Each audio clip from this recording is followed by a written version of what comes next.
Imagine hearing that the president of a 17 million member global church has just passed away at age 101. What happens next? In September 2025, the Church of Jesus Christ of Latter-day Saints announced the death of its leader, President Russell M. Nelson. It was a historic moment. He was the oldest president in church history. Just weeks later, on October 14th, church leaders named Apostle Dallin H. Oaks, age 93, as the new 18th president.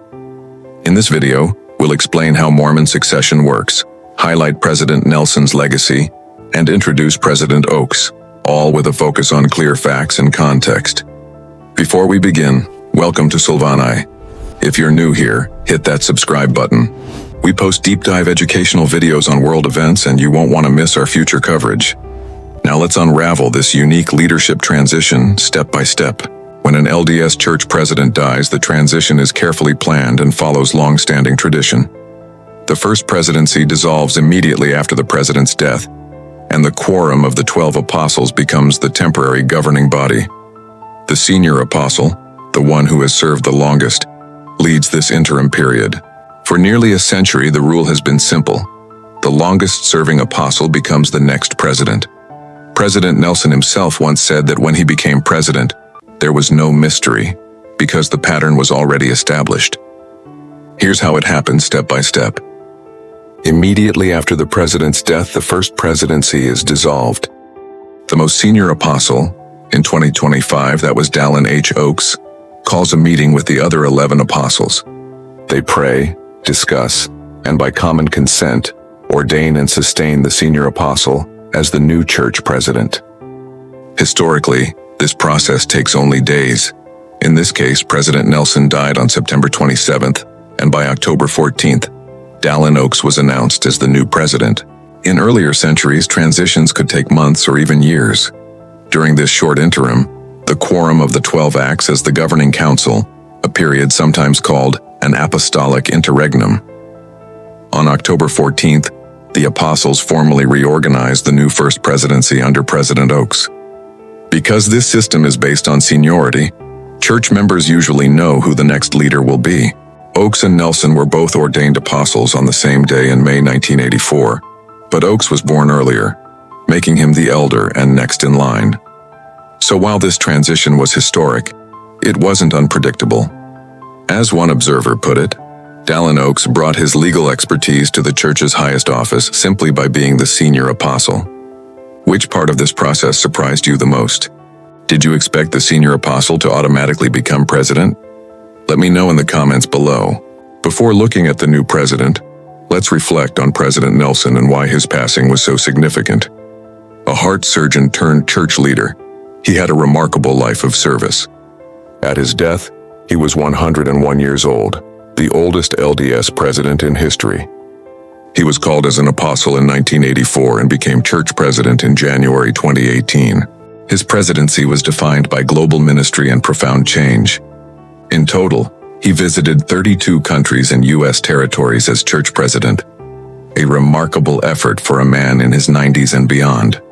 Under his leadership, the church announced 200 new temples, an unprecedented expansion. He also emphasized making teachings more centered on Christ, encouraging members to minister more like Jesus Christ and keep the Savior at the center of their faith. Before his church service, Nelson was a renowned heart surgeon. He performed Utah's first open heart surgery in 1955 and was respected worldwide in the medical field. He spoke 11 languages and brought both scientific discipline and compassion to his ministry. Nelson discouraged the use of the nickname Mormon, insisting on the full church name. He also ended the LDS Church's affiliation with the Boy Scouts of America. Many observers note that Dallin Oaks, as his counselor, helped shape and implement many of these changes. Nelson was remembered for his kindness and gentleness. President Oaks said, "He is just the gentlest and sweetest person you could ever hope to associate with." After his death, tributes poured in from around the world, from governments, religious leaders, and ordinary members alike. The Scottish Parliament called him a pioneering heart surgeon of global renown. Even the U.S. President acknowledged his remarkable life and decades of ministry. In the Pacific nation of Kiribati, Flags were lowered to half-mast in his honor. His influence clearly extended far beyond Utah or the LDS community. If you're enjoying this deep dive, don't forget to subscribe to Solvanae for more educational world content. President Nelson announced 200 new temples and traveled to dozens of countries. Which of these stands out most to you? Share your thoughts below. Just weeks after Nelson's funeral on October 14, 2025, the LDS Church named Dallin Oaks as the new president. At 93, he was the senior apostle at Nelson's death, and by tradition, that made him the automatic successor. He was formally sustained during a worldwide broadcast from Salt Lake City. Before becoming president, Oaks had a distinguished career as both a legal scholar and a judge. He served as president of Brigham Young University in the 1970s and as a justice on the Utah Supreme Court from 1980 to 1984. He also received international recognition for his defense of religious freedom. He's been an apostle since 1984, serving alongside Nelson for 41 years. And for the last 7 years, he was Nelson's first counselor. That gave him deep experience in top-level church governance. Now, at age 93, he becomes one of the oldest men ever to assume the office. When announced, he said he accepted the calling with humility. Oaks chose Henry B. Eyring, age 92, as his first counselor, and D. Todd Christofferson, age 80, as second counselor. Together, they lead a global membership of about 17.5 million people. Jeffrey R. Holland, age 84, now serves as president of the Quorum of the 12 Apostles. President Nelson died just days before the LDS General Conference, the first time in 75 years that a president passed so close to that event. Oaks, then the senior apostle, addressed the conference, assuring members that the work of the church would continue smoothly under new leadership. Oaks's background is very different from Nelson's, a lawyer replacing a heart surgeon. What do you think this change might mean for the church's direction?